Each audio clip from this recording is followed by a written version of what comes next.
मोहन भागवत के बयान के पीछे मकसद एक ही है कि इन्हें 60 साल आ चुका है, ये पागल हो चुके हैं, इन्हें आगरा भेज दिया जाए।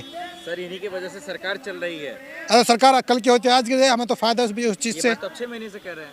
नहीं, कल की होती है आज की नहीं, आप बोल रहे हो ना, मैंने आपकी सवाल का जवाब दिया है कि सरकार उनकी वजह से चल रही है। अरे भाई मैं बोल रहा हूँ उनकी वजह से चल रही है तो कोई दिक्कत नहीं है, उन्हें आगरे भेज दो और मोदी जी को क्या नाम पहाड़ों में भेज दो और योगी जी को मठ में भेज दो।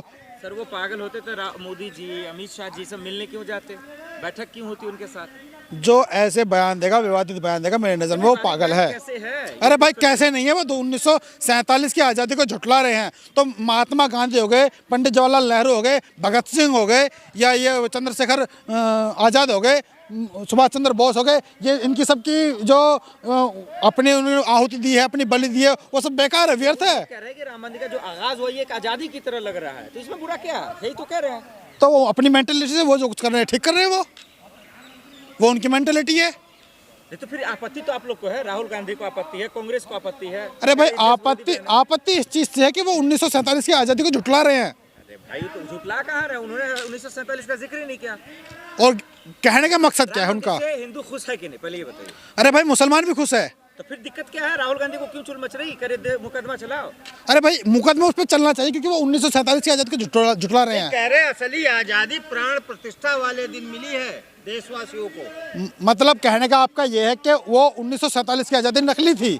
नहीं वो उनका वो मानना है, वो ऐसा कह रहे हैं, आप उस पर क्या कहते हो? अरे भाई या तो आप क्लियर करिए कि आप 1947 की आज़ादी को झुठला रहे हो, मोहन भागवत जी से पूछिए, या आप बताइए, या तो आप 1947 की आज़ादी को झुठला रहे हो, या फिर ये आज़ादी मान रहे हो तो वो है ही नहीं आज़ादी।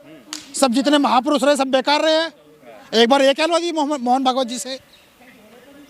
लेकिन मोहन भागवत ने पहले ये भी तो कहा था कि हिंदुस्तान डीएनए जो है हिंदू मुसलमान का डीएनए है, अगर उन्हें हिंदू मुसलमान करना होता तो फिर ये बात कहते ही नहीं। बात डीएनए की अगर बात करोगे ना तो एक था चंगेज खान, आज दुनिया उसी के डीएनए से बस निकली हुई है। अच्छा।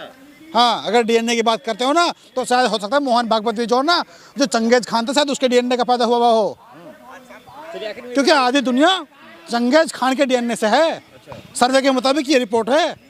और हो सकता है मोहन भागवत भी उस लिस्ट में आ जाए। चलिए आखिर में बताइए, मोहन भागवत ने जो बयान दिया स्टेटमेंट, उनका असली सजा क्या है, असली मकसद क्या है? असली सजा उनकी यही होनी चाहिए कि उन्हें 1947 को आज़ादी को झुठलाते हुए उन्हें इस टाइम उन पर मुकदमा होना चाहिए और उन्हें जेल भेजना चाहिए। बहुत धन्यवाद।